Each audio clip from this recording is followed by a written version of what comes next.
हो। कहानी की शुरुआत साइबेरिया की एक ठंडी और सुनसान जेल से होती है, जहां कई जर्मन सैनिकों को लाइन में खड़ा किया गया है। दरअसल वर्ल्ड वॉर 2 खत्म होने के बाद रूस ने बहुत से जर्मन सोल्जर्स को कैदी बना लिया था और उनसे दिन रात कोयले की खानों में काम करवाया जाता था। हैरानी की बात यह थी कि इस जेल की सिक्योरिटी उतनी मजबूत नहीं थी, लेकिन फिर भी कोई कैदी यहाँ से भागने की कोशिश नहीं करता था। वजह थी इस जगह की खतरनाक लोकेशन, क्योंकि इस जेल के चारों तरफ जहाँ तक नजर जाती बस बर्फ ही बर्फ फैली हुई थी। यह जेल किसी भी इंसानी बस्ती से करीब 14,000 किलोमीटर दूर थी। इसीलिए अगर कोई कैदी यहाँ से भाग भी जाता तो साइबेरिया की जमा देने वाली सर्दी में उसका बचना लगभग नामुमकिन था। चारों तरफ हजारों किलोमीटर तक फैली बर्फ के बीच बनी इस जेल से भागने की हिम्मत कोई नहीं करता था। लेकिन उन्हीं कैदियों के बीच एक ऐसा कैदी भी था जिसका दिमाग बेहद तेज था। उसका सिर्फ एक ही सपना था, किसी भी तरह इस जेल से भागकर अपनी बीवी और बेटी के पास वापस लौटना। उस कैदी का नाम क्लेमन फायरल था। उसे इस जेल में पूरे 25 साल की सजा काटनी थी, लेकिन क्लेमन ये बिल्कुल नहीं चाहता था कि उसकी आधी जिंदगी इसी जेल में गुजर जाए। उसके मन में बस एक ही ख्याल था, किसी भी तरह इस जेल से भागना। और किस्मत से एक दिन उसे मौका भी मिल गया। क्लेमन चुपचाप एक कोयला ले जाने वाली मालगाड़ी में छिपकर बैठ गया और उसी के साथ वह जेल से दूर निकल गया। जेल की दीवारों से बाहर आते ही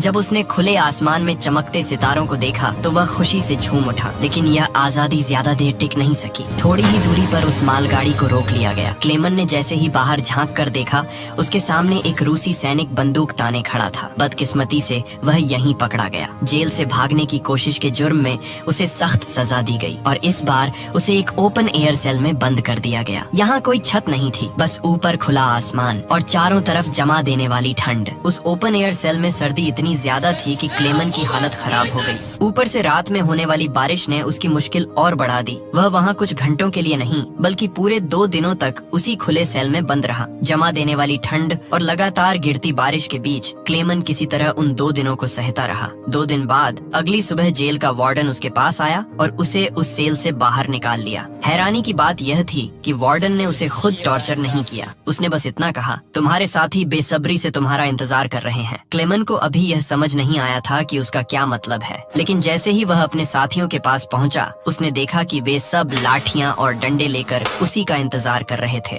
बाकी कैदी क्लेमन पर बहुत गुस्सा थे, क्योंकि उसके भागने की कोशिश की सजा उन्हें भी मिली थी। पिछले 2 दिनों से सभी कैदियों को भूखा रखा गया था। अब क्लेमन को वार्डन की बात समझ आ चुकी थी कि उसने क्यों कहा था, तुम्हारे साथी तुम्हारा इंतजार कर रहे हैं। जैसे ही क्लेमन वहाँ पहुँचा, बाकी कैदियों ने उस पर हमला कर दिया। वे लाठियों और डंडों से उसे बेरहमी से पीटने लगे। इस मारपीट में क्लेमन बुरी तरह जख्मी हो गया। उसकी हालत इतनी खराब हो गई कि उसे जेल के हॉस्पिटल में भर्ती करना पड़ा। इस जेल का डॉक्टर भी एक जर्मन कैदी ही था। जब क्लेमन को होश आया तो उसने डॉक्टर से कहा कि वह एक बार फिर जेल से भागना चाहता है और उसे उसकी मदद चाहिए। यह सुनकर डॉक्टर हैरान रह गया। इतना सब कुछ सहने के बाद भी क्लेमन हार मानने को तैयार नहीं था। डॉक्टर ने उसे समझाया कि इस जेल से जिंदा भाग पाना लगभग नामुमकिन है और अगर किसी तरह वह बाहर निकल भी गया तो साइबेरिया की जमा देने वाली सर्दी में उसका बचना बहुत मुश्किल होगा। डॉक्टर कुछ देर चुप रहा, फिर उसने क्लेमन से कहा, सच यह भी है, अगर तुम यहाँ से नहीं भागे तब भी तुम्हारी मौत लगभग तय है। जिन कोयले की खानों में तुम काम करते हो, वहाँ हवा में कार्बन की मात्रा बहुत ज्यादा है।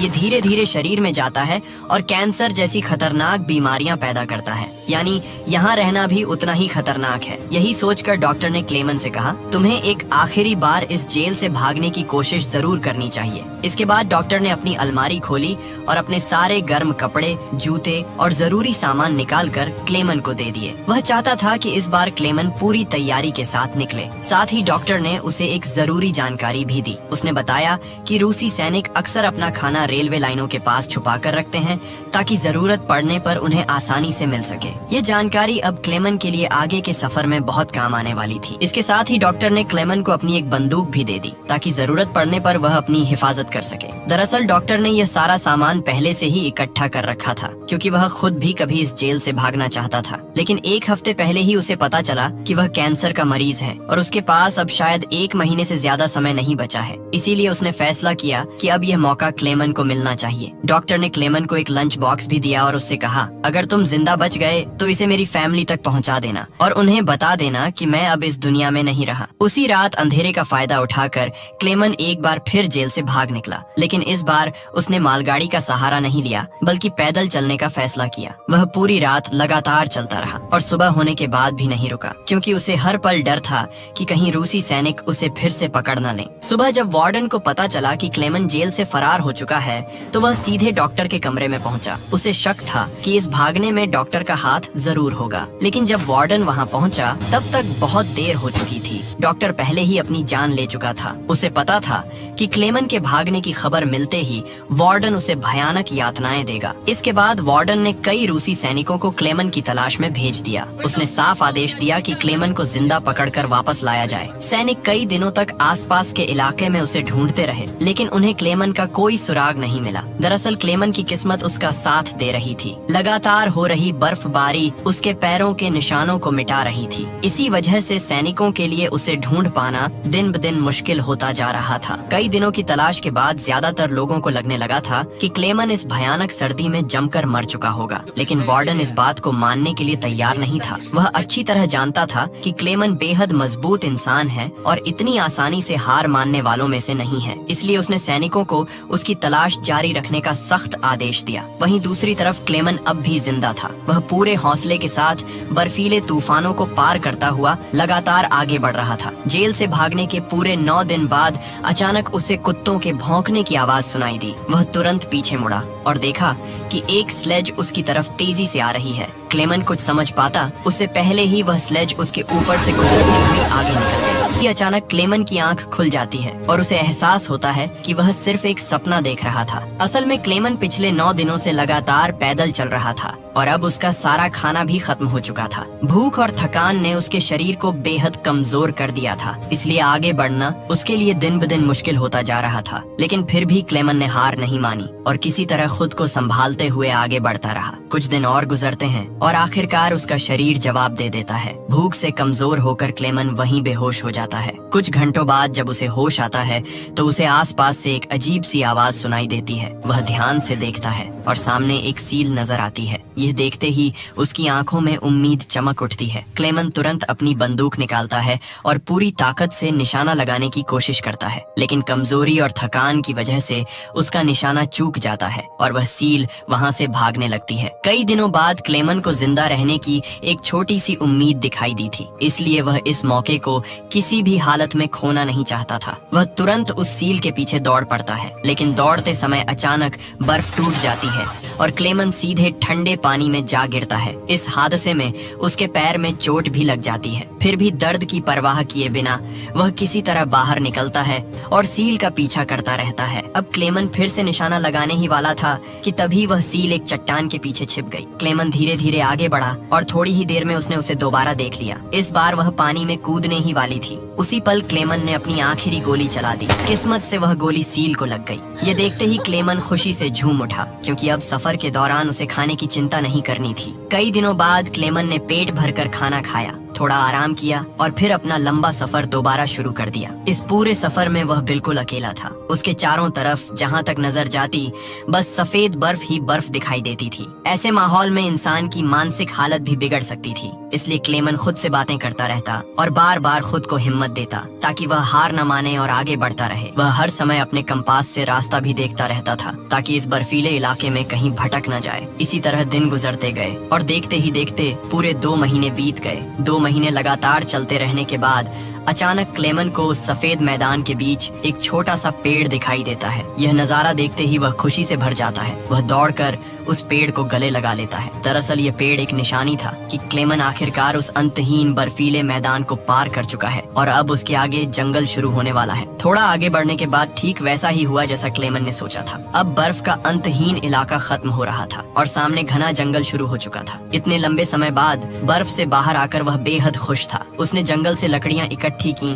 आग जलाई और कई महीनों बाद पहली बार सुकून से सो गया। लेकिन अगला दिन उसके लिए कैसा होने वाला था यह कोई नहीं जानता था। वहीं वहीं दूसरी तरफ वार्डन अब भी क्लेमन की तलाश में लगा हुआ था। उसने अपनी सर्च पार्टी को आदेश दिया कि 500 किलोमीटर के दायरे में हर जगह उसकी तलाश की जाए। उधर क्लेमन जंगल के अंदर से आगे बढ़ रहा था कि अचानक वहां एक भयानक बर्फीला तूफान आ गया। हवा इतनी तेज थी कि बड़े बड़े पेड़ तक जड़ से उखड़ कर गिरने लगे। क्लेमन आगे बढ़ने की कोशिश करता है, लेकिन तभी एक विशाल पेड़ टूटकर सीधे उसके ऊपर आ गिरता है। क्लेमन की किस्मत अच्छी थी कि उसी शाम वहां से 2 आदमी गुजर रहे थे। वे लोग सोने की तलाश में उस इलाके से निकल रहे थे। उन्होंने क्लेमन को देखा और वक्त रहते उसकी मदद कर दी, जिससे उसकी जान बच गई। इसके बाद वे तीनों साथ में आगे बढ़ने लगे। कई दिनों के सफर के बाद आखिरकार वे उस लंबे बर्फीले मैदान से बाहर निकल आए। आगे रास्ते में उन्हें एक दरिया मिला। उसे पार करने के लिए उन्होंने लकड़ियों से एक छोटी सी कश्ती बनाई। जब वे उस कश्ती से दरिया पार कर रहे थे तो सफर के बीच वे आपस में बातें करने लगे। वे एक दूसरे को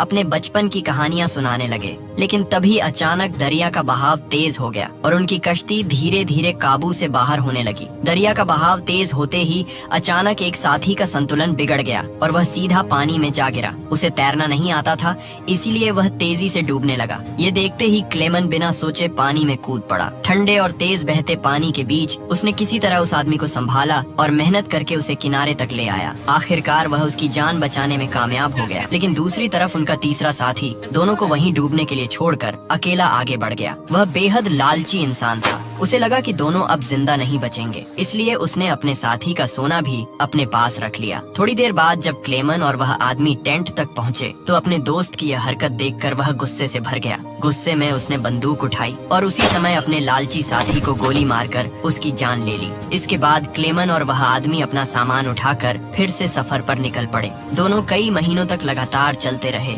इस उम्मीद में कि कहीं न कहीं उन्हें इंसानों की कोई आबादी मिल जाएगी। लेकिन समय बीतता गया और फिर से सर्दियों का मौसम आ गया। चारों तरफ के जंगल दोबारा बर्फ की मोटी सफेद चादर में ढक गए। उस आदमी के पास जो सामान था वह काफी भारी था, इसलिए बर्फ में चलना उसके लिए मुश्किल होता जा रहा था। ये देखकर क्लेमन ने उसकी मदद करने की कोशिश की। उसने कहा, कुछ देर के लिए अपना सामान मुझे दे दो ताकि तुम्हारा बोझ हल्का हो सके। लेकिन उस आदमी को अचानक शक हो गया कि शायद क्लेमन भी उसका सोना छीनना चाहता है। इसी शक में उसने क्लेमन पर हमला कर दिया और उसे जोर से धक्का दे दिया। क्लेमन गिरकर बेहोश हो जाता है। कुछ देर बाद जब क्लेमन को होश आता है तो वह देखता है कि भेड़ियों का एक झुंड उसकी तरफ बढ़ रहा है। अपनी जान बचाने के लिए वह जल्दी से एक पेड़ पर चढ़ने लगता है, लेकिन जैसे ही वह ऊपर चढ़ रहा था एक भेड़िए ने उसका पैर पकड़ लिया। उसी वक्त वह पेड़ जो पहले से कमजोर था बीच से टूट गया और क्लेमन नीचे गिर पड़ा। अब क्लेमन को लगा कि शायद उसकी मौत तय है। तभी अचानक गोली चलने की आवाज गूंजी। क्लेमन ने धीरे धीरे आंखें खोली तो देखा कि कुछ भेड़िए मरे पड़े हैं और बाकी भाग चुके हैं। दरअसल उस इलाके के कुछ शिकारी वहां आ पहुंचे थे और उन्होंने ही उसकी जान बचाई थी। वे क्लेमन को अपने गांव ले गए, जहां गांव वालों ने उसका इलाज किया। बरसों की मुश्किलों और संघर्ष के बाद आखिरकार क्लेमन एक इंसानी आबादी तक पहुंच चुका था। लोगों को देखकर उसकी खुशी का ठिकाना नहीं रहा। वह कई दिनों तक उस गांव में रुका और गांव वालों ने उसकी खूब सेवा की। एक दिन गांव में एक चिट्ठी पहुंचती है। वह किसी और की नहीं बल्कि उसी जेल के वार्डन की होती है। उस लेटर में लिखा था कि एक जर्मन सैनिक जेल से फरार हो चुका है और अगर किसी ने उसे पनाह दी तो उसे गद्दार माना जाएगा। ये खबर सुनते ही क्लेमन समझ गया कि अब यहाँ रुकना गांव वालों के लिए खतरा बन सकता है। इसीलिए मजबूरी में उसे यह गांव छोड़ना पड़ा, क्योंकि अगर वह यहीं रहता तो वार्डन गांव के लोगों को भी सजा दे सकता था। जाने से पहले गांव वालों ने उसकी मदद के लिए उसे खाने पीने का सामान और एक शिकारी कुत्ता दे दिया। अब इस लंबे सफर में क्लेमन अकेला नहीं था, वह कुत्ता उसका साथी बन गया था, इसलिए उसे अब पहले जैसा अकेलापन महसूस नहीं होता था। दोनों कई दिनों तक साथ साथ चलते रहे।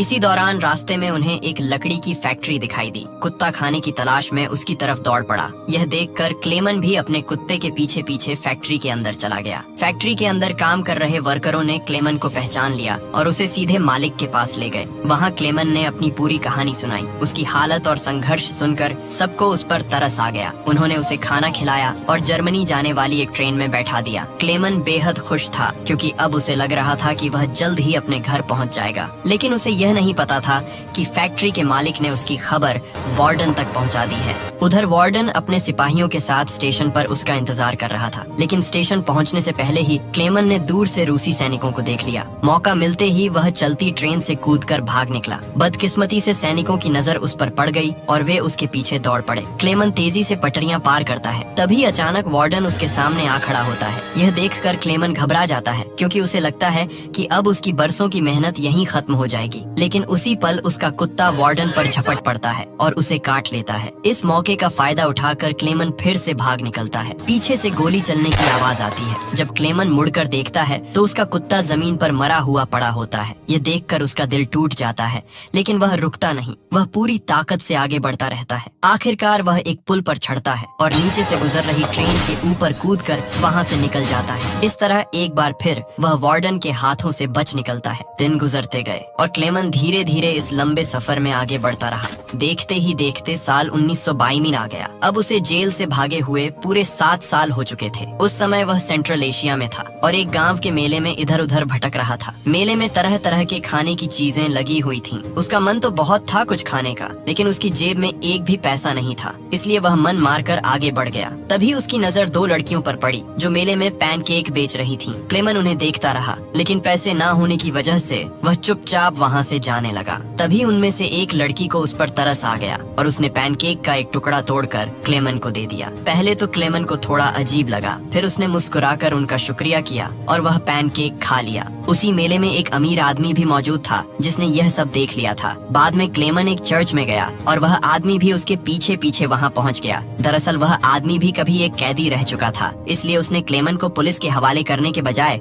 उसकी मदद करने का फैसला किया। वह उसे अपने घर ले गया, जहां कई सालों बाद क्लेमन ने शेव की और अपने पुराने रूप में लौट आया। इसके बाद उस आदमी ने उसे एक नया पासपोर्ट दिया ताकि वह रूस की सीमा पार करके जर्मनी पहुंच सके। क्लेमन उसके इस एहसान से बेहद खुश हुआ। शुक्रिया अदा करने के बाद वह रूस और जर्मनी की सीमा की ओर निकल पड़ा। कुछ हफ्तों बाद आखिरकार वह बॉर्डर तक पहुंच गया। वहां मौजूद रूसी सिपाही को उसने अपना पासपोर्ट दिखाया। उस वक्त क्लेमन के दिल में डर था कि कहीं सिपाही उसे पहचान न ले या पासपोर्ट की सच्चाई सामने न आ जाए, लेकिन किस्मत ने उसका साथ दिया। सिपाही ने बिना शक किए उसे बॉर्डर पार करने की इजाजत दे दी। यह सुनकर क्लेमन की खुशी का ठिकाना नहीं रहा और वह चाहकर भी अपनी मुस्कान नहीं रोक पाया। आखिरकार क्लेमन उस पुल तक पहुंच गया जिसे पार करते ही वह अपने देश जर्मनी में पहुंचने वाला था। वह धीरे धीरे आगे बढ़ने लगा, लेकिन जैसे ही वह पुल के आधे रास्ते तक पहुंचा, अचानक उसकी आंखों पर तेज रोशनी पड़ी। उसने आंखें खोलीं और सामने वार्डन खड़ा था। क्लेमन ने घबराकर पीछे मुड़कर देखा और तब उसे एहसास हुआ कि वह अभी भी रूस की जमीन पर ही है, यानी वार्डन चाहे तो उसे इसी वक्त गिरफ्तार कर सकता था। यह सोचकर क्लेमन का दिल टूट गया, क्योंकि उसे लगा कि इतने सालों की उसकी सारी मेहनत अब यहीं खत्म होने वाली है। लेकिन तभी कुछ ऐसा हुआ जिसकी उम्मीद खुद क्लेमन को भी नहीं थी। वार्डन धीरे से एक तरफ हट गया और उसने क्लेमन को आगे जाने की इजाजत दे दी। पहले तो क्लेमन को यकीन ही नहीं हुआ, फिर भी वह धीरे धीरे आगे बढ़ गया। दरअसल वार्डन क्लेमन के जिंदा रहने के जज्बे और उसकी बहादुरी से प्रभावित हो चुका था, इसलिए उसने उसे गिरफ्तार नहीं किया। जाते जाते वार्डन ने उससे कहा, यह लड़ाई बस 2 सैनिकों के बीच थी, एक मैं और एक तुम, और इसे तुम जीत गए। अब जाओ अपनी जिंदगी जी लो। इसके बाद क्लेमन ने वह बॉर्डर पार किया और आखिरकार अपने देश जर्मनी पहुंच गया। कुछ समय बाद वह अपने घर के पास पहुंचता है, जहां दूर से उसे अपनी पत्नी और बेटी दिखाई देती हैं। थोड़ी देर बाद वे दोनों चर्च जाने के लिए घर से निकलती हैं और क्लेमन चुपचाप उनका पीछा करते हुए चर्च तक पहुंच जाता है। उसने अभी तक अपनी बेटी को आवाज नहीं दी थी, क्योंकि उसकी बेटी को हमेशा उम्मीद थी कि एक दिन उसके पिता जरूर लौटेंगे। तभी उसकी बेटी पीछे मुड़ती है और अपने पिता को पहचान लेती है। वह तुरंत दौड़कर क्लेमन से लिपट जाती है। इतने सालों बाद अपने पति को जिंदा देखकर उसकी पत्नी की खुशी का भी ठिकाना नहीं रहता। आखिरकार तीनों एक दूसरे को गले लगा लेते हैं और इतने सालों की जंग के बाद क्लेमन आखिरकार अपने परिवार के पास लौट आता है। इसी के साथ सच्ची कहानी पर बनी यह फिल्म यहीं खत्म होती है।